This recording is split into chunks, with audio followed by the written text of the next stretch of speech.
కూటమి ప్రభుత్వం అధికారంకి వచ్చే దాదాపు 14 నెలల కాలం అయింది. ఎలా ఉంది సార్ కూటమి ప్రభుత్వ పరిపాలన? నాకన్నా కూడా మీరు చెప్పాలి. అంటే ఎక్కువ మంది ప్రజల అభిప్రాయం ఎట్లా ఉందంటే ప్రభుత్వం మారింది. అంతకుముందు అవినీతి, అరాచకం, కబ్జాలు, కొట్లాట్లు ఇవన్నీ జరిగినాయి. మార్పు కావాలి అని ప్రజలు కూటమి ప్రభుత్వాన్ని ఎన్నుకున్నారు. అందులో చంద్రబాబు నాయుడు లోగడ 2-3 పర్యాలు ముఖ్యమంత్రిగా చేసి ఉంటూ ఆ చేసిన టైంలో కొన్ని మంచి పనుల వలన ప్రజలకు కొంత ఉపయోగం జరగటం, దాని వలన కూటమి ప్రభుత్వాన్ని ఎన్నుకున్నారు. కానీ ఎందుకో ఈ పర్యాయం ప్రభుత్వాలు మారినాయి, కుర్చీలో కూర్చునే నాయకులు మారారు. కానీ కిందటి గవర్నమెంట్లో ఏ విధమైనటువంటి పొరపాట్లు జరిగినాయో ఇప్పుడు మళ్ళీ అవి కంటిన్యూ అవుతానే ఉన్నాయి ఈ గవర్నమెంట్లో కూడా. ఎస్, అట్లాగే అధికార వ్యవస్థలో కూడా ఏమీ పెద్ద మార్పు ఏమీ లేదు. దాదాపు అవినీతి, ఆలస్యం, ప్రజా సమస్యల పట్ల నిర్లక్ష్యం ఇప్పుడు కూడా కొనసాగుతూనే ఉంది. కాకపోతే అరాచకం పెద్దగా లేదు, ఉండదు కూడా. ఎందుకంటే Chandrababu Naidu by and large ఇతర కొన్ని లోటుపాట్లు ఉన్నా ఒక రూల్ ఆఫ్ లా ఉండాలి, ఒక పద్ధతిగా ఉండాలి, శాంతి భద్రతలు సక్రమంగా నడవాలి అనే ధోరణిలో ఉంటాడు. కాబట్టి ఆ యాంగిల్లో కిందటి జగన్మోహన్ రెడ్డి కన్నా Chandrababu Naidu better. Sir super 6 అమలు గురించి ఎలా స్పందిస్తారు? ఏదైతే హామీ ఇచ్చామో హామీలన్నీ అమలు చేసామన్నారు. లాస్ట్గా మహిళలకు ఇచ్చేటువంటి స్త్రీశక్తి పథకం ద్వారా మొత్తం కంప్లీట్ అని చెప్తారు. నిజంగా సూపర్ 6 అంతా ఆయన ఇచ్చేటువంటి హామీలన్నీ పూర్తయినట్టుంటారు ఈ ఫ్రీ బస్తో? ఆయన ఆలోచనలు ఉంటాయి కానీ అవి ఆచరణలో అమలు చేయటానికి గట్టి ప్రయత్నం చేయడు మనిషి. ఉదాహరణకి నిన్ననే అన్నాడు, ఏమని 2026 వచ్చేటప్పటికి 10 లక్షల ఇళ్ళు కడతాం పేదవాళ్ళకి అన్నాడు. లోగడ కిందటి గవర్నమెంట్లో 14-19 మధ్యలో టిట్కో ఇళ్ళు అన్నారు. సెంట్రల్ గవర్నమెంట్ 7 లక్షల ఇళ్ళు శాంక్షన్ చేసింది. రాష్ట్ర ప్రభుత్వం ఒక 2.5-3 లక్షల ఇళ్ళు కడత మొదలుపెట్టారు. చాలామంది లబ్ధిదారులు బ్యాంకుల్లో లోన్ తీసుకుని వాళ్ళు కట్టాల్సిన డబ్బు వాళ్ళు కట్టారు. చాలా వరకు పనులు అయినాయి. చివరిలో ఇంకా దాదాపు 1,000-2,000 కోట్లు ఖర్చు పెడితే అయిపోయాయి. చేయలా, అట్టగా వదిలేశాడు. తర్వాత జగన్ టైంలో కూడా అతనే పట్టించుకోవాలి. చంద్రబాబు నాయుడు మొదలుపెట్టినాయి కాబట్టి మనకి ఎందుకు లేను, బులుగు రంగు మాత్రం వేశారు మీ కోర్టుకు ఉన్నట్టుగా అంతే. అట్లాగే ఇదివరకు లోగడ కూడా ఒకప్పుడు ముఖ్యమంత్రిగా ఉండగా 1996లో వెలిగొండ ప్రాజెక్టుకి 2 సార్లు శంకుస్థాపన చేశాడు పార్లమెంట్ ఎలక్షన్లకు ముందు. కానీ పని మొదలవల. 2 సార్లు శంకుస్థాపన చేశారు, పని మొదలవల. అట్లాగే అన్నగారు శంకుస్థాపన చేసినటువంటి పులిచింతల ప్రాజెక్టు అది మొదలు పెట్టల. దాదాపు ఇరిగేషన్ ప్రాజెక్టులు అన్నీ కూడా రాజశేఖర రెడ్డి వచ్చిన తర్వాత మొదలుపెట్టాడు. అట్లా జరుగుతూ వస్తూ ఉంటుంది. ఇంప్లిమెంటేషన్లో చాలా లేట్ జరుగుతూ ఉంటుంది. అందులో రైతులు, సామాన్య ప్రజలకు సంబంధించిన విషయాల్లో చాలా అశ్రద్ధ జరుగుతూ ఉంటుంది. సార్ మీరు గతంలో వ్యవసాయ శాఖ మంత్రిగా పనిచేశారు.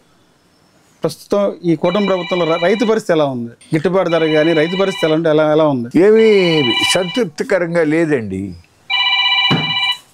చాలా బాధాకరమైన విషయం ఏంటంటే ఎన్టీ రామారావు గారు తెలుగుదేశం పార్టీ రైతులకి చాలా ప్రాధాన్యత ఇచ్చే పార్టీ. ఆ రోజుల్లోనే ఆయన కోఆపరేటివ్ చట్టంలో దేశంలోనే మొట్టమొదటిసారి ఒక మంచి చట్టం తెచ్చాడు. అట్లాగే రైతులకి కరెంటు 50 రూపాయలకి హార్స్ పవర్ ఫ్లాట్ రేట్ పెట్టాడు. దాని మూలాన కొన్ని లక్షల మంది కొత్తగా మోటార్లు పెట్టుకోవడం జరిగింది. కానీ చంద్రబాబు నాయుడు గారికి ముందు నుంచి కూడా వ్యవసాయం పట్ల, రైతు పట్ల ఆసక్తి తక్కువ. ఎక్కువ పరిశ్రమలు, పెట్టుబడులు రావాలి, స్వదేశీ పెట్టుబడిదారులు, విదేశీ పెట్టుబడిదారులు రావాలి, వాళ్ళు పరిశ్రమలు పెట్టాలి, అదే గొడవ. ఇప్పుడు ఢిల్లీలో మేము దాదాపు 13 మాసాల పాటు బొడ్డు చలిలో, జోరు వర్షాల్లో, మండు ఎండలలో 750 మంది రైతులు చచ్చిపోయినా శాంతియుతంగా ఉద్యమం నిర్వహించింది సంయుక్త కిసాన్ మోర్చా ఆధ్వర్యంలో 540 రైతు సంఘాలు. ఒక్కరోజు కూడా ఆయన ఆ ఉద్యమానికి సపోర్ట్గా మాట్లాడలే, స్పందన లేదు. ఆ తర్వాత లఖింపూర్ కేరి అనే చోట కేంద్ర మంత్రి కొడుకు మనుషుల మీదుగా జీప్ తోలి నలుగురు చచ్చిపోయారు. చాలా హృదయ విదారకమైన సంఘటన. దాంట్లో కూడా ఆయన స్పందించాల. ఇక మీరే అర్థం చేసుకోండి. అంటే మా ప్రభుత్వం వచ్చిన తర్వాత రైతులు సంతోషంగా ఉన్నారు, ప్రతి పంట కూడా గిట్టుబాటు ఉందని చెప్పి అంటున్నారు. మీరేమో దాదాపు చూస్తే ప్రతిరోజు కూడా మీరు రైతు సమస్యల మీదే పోరాటం చేస్తున్నారు. ఏది నిజం అంటారు? ఈ ప్రభుత్వంలో వచ్చిన తర్వాత ఒక్క పంటకి కూడా ఎంఎస్పి ధర లభించలేదు. అన్ని పంటలకి అట్లాగే జరిగింది. ఇదివరకు కొన్నిటికి దోస్తే కొన్నిటికన్నా ఏవో రాకపోయారో కొన్నిటికి వచ్చాయి. ఈ పర్యాయం దేనికి రాలా. ఇవాళ ఎరువులు కొరత, కౌలు రైతులకి రుణ సౌకర్యం లేదు, బ్యాంకుల్లో ఏమి సంతృప్తిగా లేదండి. అన్నదాత సుఖీభావ ద్వారా రైతులకి డబల్ సంక్షేమం అని చెప్పి ప్రచారం చేస్తుంది ఈ గవర్నమెంట్. నిజంగా అన్నదాత సుఖీభావ ద్వారా డబల్ సంక్షేమం అందుతుందంటారా? ఇప్పుడు Annadata Sukhibhava direct benefit transfer అంటారు దాన్ని, డిబిటి. కేంద్ర ప్రభుత్వం రైతులకు చాలా అన్యాయం చేస్తుంది. తానే వాగ్దానం చేసింది 2014 పార్లమెంట్ ఎలక్షన్లకు ముందు స్వామినాథన్ కమిషన్ రికమెండేషన్ అమలు చేస్తాను అని చెప్పి చెయ్యలా. సుప్రీంకోర్టుకి ఆ సూత్రం అమలు చేయటం సాధ్యపడదు అని కూడా ఎఫిడవిట్ రాసేసాడు. వాళ్ళు మీకు చెప్తున్నా, స్వామినాథన్ కమిషన్ రికమెండేషన్ అమలు చేయకపోవటం వలన భారతదేశంలో వివిధ పంటలు పండించే రైతులకి ఏటా 3 లక్షల కోట్ల రూపాయల నష్టం జరుగుతుంది. 3 లక్షల కోట్ల రూపాయల నష్టం జరుగుతుంది రైతులకి. ఎస్ అని మేము రైతులు చెప్పటం కాదు, OECD అంటారు, యూరోపియన్ యూనియన్ సభ్య దేశాలు ఉన్నటువంటిది OECD. ICR అనేటటువంటి సంస్థ వాళ్ళు లెక్కేసి చెప్పినటువంటి విషయం. ప్రపంచంలో ఒక కొలమానం ఉంటుంది. ఏంటంటే ఒక దేశంలో రైతులకి ప్రభుత్వం సపోర్ట్ ఇస్తూ ఉందా ఇవ్వటం లేదా అనే దానికి కొలబద్ద ఎట్లాగంటే, ఉదాహరణకి ధాన్యం ఉందనుకోండి, రైస్ ప్రపంచ మార్కెట్లో ఎంత రేటు ఉంది, ఆ ప్రపంచ మార్కెట్ నుంచి భారతదేశానికి రవాణా చేయటానికి ట్రాన్స్పోర్ట్ కాస్ట్ ఎంత అవుతుంది, అంటే మన సరిహద్దు దగ్గరకు వచ్చేటప్పుడు రేటు ఎంత పడుతుంది. మన దేశం లోపల ఆ పంటకి ఎక్కువ ధర ఉంటే, అర్థమైందా, మన దేశంలో ప్రభుత్వం రైతుకి సపోర్ట్ ఇస్తుంది, సబ్సిడీ ఇస్తుంది అని.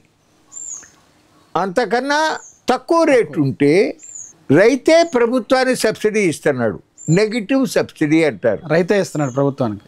ఇవాళ ప్రపంచంలో వివిధ దేశాల్లో చూస్తే, జపాన్లో రైతుకు వచ్చేటటువంటి వ్యవసాయం ద్వారా వచ్చే ఆదాయంలో 47% ప్రభుత్వం నుంచి వస్తూ ఉంది జపాన్లో.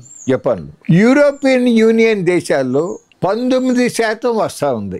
అమెరికా, చైనా ఆ 2 దేశాల్లోనూ కూడా 12% వెళ్తూ ఉంది. బ్రెజిల్లో 4% వెళ్తూ ఉంది.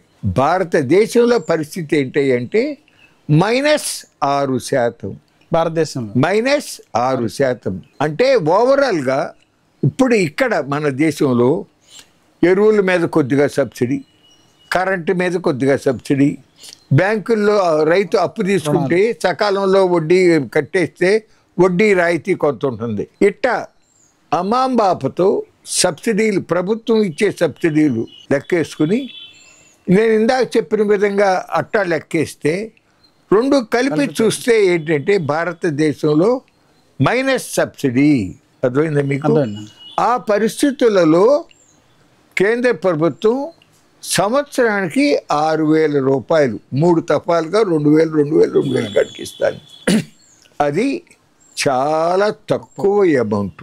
నేను చెప్పటం కాదు, నబార్డ్ రిపోర్ట్లు ఉన్నాయి. నబార్డ్ సర్వే రిపోర్ట్లు ఏమిటంటే, భారతదేశంలో 86% మంది రైతులు 5 ఎకరాల కన్నా లోపల ఉండేవాళ్ళు. అర్థమైందా?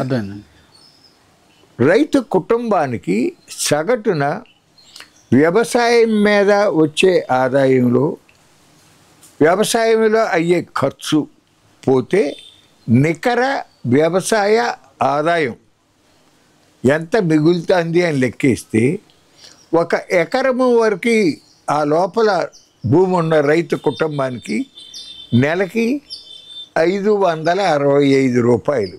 ఒక నెలకి 1 ఎకరం లోపు ఉన్నవాళ్ళు, లోపున్నాను. 1 ఎకరం నుంచి 2.5 ఎకరాలు ఉండేవాళ్ళకి అర్థమైందా, అంటే 1500. 2.5 నుంచి 5 ఎకరాలు ఉన్నవాళ్ళకి 2200. 5 ఎకరాల పైన అయితే నెలకి 4900 నెలకి. ఇప్పుడు కేంద్ర ప్రభుత్వంలోనే పే కమిషన్ అంటారు. కేంద్ర ప్రభుత్వ ఉద్యోగులకి 10 ఏళ్లకు ఒకసారి పే కమిషన్, వేతన కమిటీ అంటారు. వాళ్ళ లెక్క ప్రకారంగా కిందసారి పే కమిషను భారతదేశంలో ఒక కుటుంబానికి నెలకి 18,000 రూపాయలు కనీసంగా ఉంటే కానీ ఆ మనిషి గౌరవప్రదంగా జీవించలేడు అని లెక్కేసి ఇచ్చారు. దాంతో పోల్చుకుంటే నేను ఇందాక చెప్పినటువంటి అంకెలు చూసుకోండి. అందువలనే భారత రైతులు అప్పులో పుట్టి అప్పులో పెరిగి అప్పులతోనే చచ్చిపోతున్నారు అనేటటువంటి మాట అందువలనే వచ్చింది. రైతు ఆత్మహత్యలు కూడా ఎస్. అంతకుముందు లోగడ 2014కు ముందు 3,60,000 మంది ఆత్మహత్యలు చేసుకుంటే ఈ మోడీ గారి పరిపాలనలో ఈ 11 సంవత్సరాలుగా ఇప్పుడు 1,20,000 మంది ఆత్మహత్యలు చేసుకున్నారండి రైతులు. ఇంకా కొనసాగుతూనే ఉంది. మేము సంయుక్త కిసాన్ మోర్చా తరఫున మేము కేంద్ర ప్రభుత్వాన్ని అడిగాం, అయ్యా కేరళ రాష్ట్రంలో ఒక మంచి చట్టం ఉంది, అక్కడ రుణ ఉపశమన చట్టం. కేరళలో కూడా లోగడ ఒక సమయంలో ప్రపంచ మార్కెట్లో రబ్బరు, మిరియాలు వీటికి ధరలు బాగా పడిపోయింది. ఆ టైంలో కేరళలో కూడా ఆత్మహత్యలు చేసుకున్నారు రైతులు. అప్పుడు కేరళ గవర్నమెంట్ ప్రభాత్ పట్నాయక్ అనేటటువంటి ఒక ప్రసిద్ధ ఆర్థికవేత్తతో ఒక కమిటీని ఇచ్చారు. ఆ కమిటీ పెద్ద ఆయన ప్రభాత్ పట్నాయక్ గారు ఏం చేశాడంటే, వెనక స్వాతంత్రం రాకముందు ఉమ్మడి పంజాబ్ రాష్ట్రంలో అప్పటికి అక్కడ ముఖ్యమంత్రి, ఆ రోజుల్లో ప్రధానమంత్రి అంటారు, చోటూరామ్ చౌదరి చోటూరామ్ అనే ఆయన ఉన్నప్పుడు ఇట్లాగే ఆర్థికంగా ఇబ్బందులు వస్తే ఆయన అక్కడ ఏం అమలు చేశాడంటే, ఆ ఊరు వెళ్ళి ఆ ప్రాంతం వెళ్ళి ఎందుకు నీ నష్టం జరిగింది, వాస్తవాలు ఏంటి అది స్టడీ చేసి, అది అందులో వాస్తవం ఉంది అనుకుంటే, రీజన్ ఉంది అనుకుంటే, ఎస్ ఈ సంవత్సరం కాదు వచ్చే సంవత్సరం కడతాడులే, లేకపోతే 2 ఏళ్ళకి కడతాడు, వడ్డీ అంత కాదు ఇంత తీసుకో అని అట్లా ఆయన ఆ రోజుల్లో చేశాడు.